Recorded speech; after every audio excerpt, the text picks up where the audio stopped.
Chicago નજીકના શામબર્ગમાં શનિવારના રોજ પોતાના પિતાનું મર્ડર કરી નાખનારા ગુજરાતી યુવક અભિજીત પટેલે પોલીસ સમક્ષ કેટલાક વિચિત્ર દાવા કર્યા છે. હિંસક સ્વભાવ ધરાવતા અભિજીતે ભૂતકાળમાં તેના પિતા પર અટેક કરવા ઉપરાંત તેમને જાનથી મારી નાખવાની ધમકી આપી હોવાથી તેને પોતાના પિતાનો કોઈ જ પ્રકારે સંપર્ક ન કરવા તેમજ તેમની આસપાસ પણ ન જવા માટે કોર્ટ દ્વારા આદેશ અપાયો હતો. જોકે એક્ટિવ ઓર્ડર ઓફ પ્રોટેક્શન હોવા છતાં પણ અભિજીત તેના પેરેન્ટ્સની સાથે જ શામબર્ગમાં આવેલા ઘરમાં રહેતો હતો. એક રિપોર્ટ અનુસાર અભિજીત પટેલે તેના પિતાની હત્યા પાછળનો મોટિવ જણાવતા પોલીસને એવું કહ્યું હતું કે તેમને ખતમ કરી દેવા પોતાની ધાર્મિક ફરજ હતી. તેણે એવો પણ દાવો કર્યો હતો કે બાળપણમાં પિતાએ પોતાની સતામણી કરી હતી. માનસિક સમસ્યા ધરાવતા અભિજીતની ટ્રીટમેન્ટ પણ ચાલી રહી હતી અને ડોક્ટર્સે તેણે પિતા પર કરેલા આક્ષેપને ખોટો ગણાવ્યો છે. આરોપીએ એવી પણ કબૂલાત કરી હતી કે પિતાની હત્યા કરવાના ઈરાદે જ પોતે હથોડી લઈને તેમના રૂમમાં ગયો હતો. તે વખતે અનુપમ પટેલ બેડ પર જાગતા પડ્યા હતા. મૃતકના રૂમમાં દાખલ થયા બાદ આરોપીએ તેમને ઉપરા છાપરી હથોડીના ઘા ઝીંક્યા હતા અને પછી હથોડીને તેમના બેડની બાજુમાં જ મૂકી દઈને તે ત્યાંથી નીકળી ગયો હતો. મૃતક અનુપમ પટેલના પત્ની અને અભિજીતના માતા ઘરમાં કમાનારા એકમાત્ર વ્યક્તિ હતા. ગત શનિવારે નવેમ્બર 29ના રોજ આ ઘટના બની ત્યારે સવારે 5:45 વાગે તે જોબ પર જતા રહ્યા હતા અને અનુપમભાઈ તેમજ અભિજીત ત્યારે ઘરે એકલા હતા.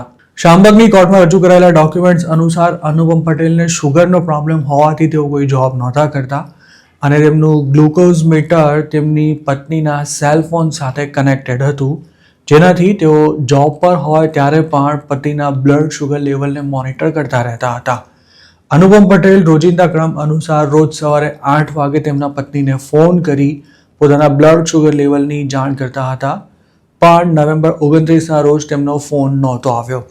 પતિનું ગ્લુકોઝ લેવલ ડ્રોપ થઈ રહ્યું છે તેવું પોતાના ફોન પર દેખાતા મૃતકના પત્નીએ તેમને ટેન્શનમાં ફોન કર્યો હતો, પરંતુ ઘરે હાજર બાપ દીકરામાંથી કોઈએ પણ તેમના ફોનના જવાબ નહોતા આપ્યા.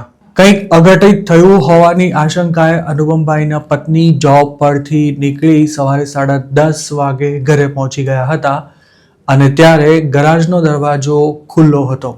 ત્યારબાદ તેમણે ઘરનો દરવાજો નોક કર્યો હતો અને તેમના દીકરા અભિજીતે દરવાજો ખોલી તેમને અંદર આવવા દીધા હતા. ઘરમાં દાખલ થતાં જ મૃતકના પત્નીએ દીકરાને ફોનના જવાબ કેમ નથી આપી રહ્યો તેવા સવાલ પૂછ્યા હતા અને અભિજીતે ત્યારે એવું જણાવ્યું હતું કે પોતે પિતાની સંભાળ રાખી રહ્યો છે. ત્યારબાદ હત્યારાએ પોતાની માતાને ઘરમાં જઈને પિતાની હાલત કેવી છે તે ચેક કરવા પણ જણાવ્યું હતું, પણ તેમણે રૂમમાં જઈને જોયું તો અનુપમ પટેલ લોહી લુહાણ હાલતમાં બેડ પર પડ્યા હતા. ત્યારે અભિજીતે પોતે જ તેની માતાને જણાવ્યું હતું કે તેણે હથોડીના ઘા ઝીંકીને પિતાને પતાવી દીધા છે. તે વખતે અનુપમભાઈના પત્નીએ જ કદાચ 911 પર કોલ કર્યો હતો. પોલીસ આવી ત્યારે અભિજીત પોતાના બંને હાથ ઉપર કરી ઘરની બહાર આવ્યો હતો. તો બીજી તરફ ઘરના ઉપરના માળે અનુપમ પટેલ નિશ્ચેત અવસ્થામાં બેડ પર પડ્યા હતા અને હથોડી પણ તેમની બાજુમાં જ હતી. પોલીસ અનુપમ પટેલને ત્યારે હોસ્પિટલ લઈ ગઈ હતી, જ્યાં તેમને મૃત જાહેર કરવામાં આવ્યા હતા. ઓટોપ્સી રિપોર્ટ અનુસાર અનુપમ પટેલની ખોપડીમાં ફ્રેક્ચર હતું અને તેમના નાકનું હાડકું પણ તૂટી ગયું હતું. તેમના માથા પર બીજા 2 ઘા હતા, જેમાં એક વચ્ચેના ભાગે અને બીજો કાનની પાસે હતો. અભિજીત પટેલ હાલ જેલમાં છે અને તેની બીજી કોર્ટ હિયરિંગ ડિસેમ્બર 19ના રોજ થવાની છે.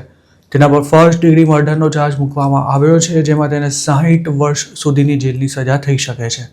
જોકે આ કેસમાં સૌથી દયાજનક સ્થિતિ મૃતકના પત્નીની થઈ છે, કારણ કે તેમણે પતિ તો ગુમાવ્યા છે, પણ સાથે જ તેમનો દીકરો પણ હવે કદાચ આખી જિંદગી જેલમાં કાઢશે તેવી શક્યતા છે. શામબર્ગમાં રહેતી આ ગુજરાતી ફેમિલી મૂળ ક્યાંની છે તેની કોઈ વિગતો આઈ એમ ગુજરાતને નથી મળી શકી.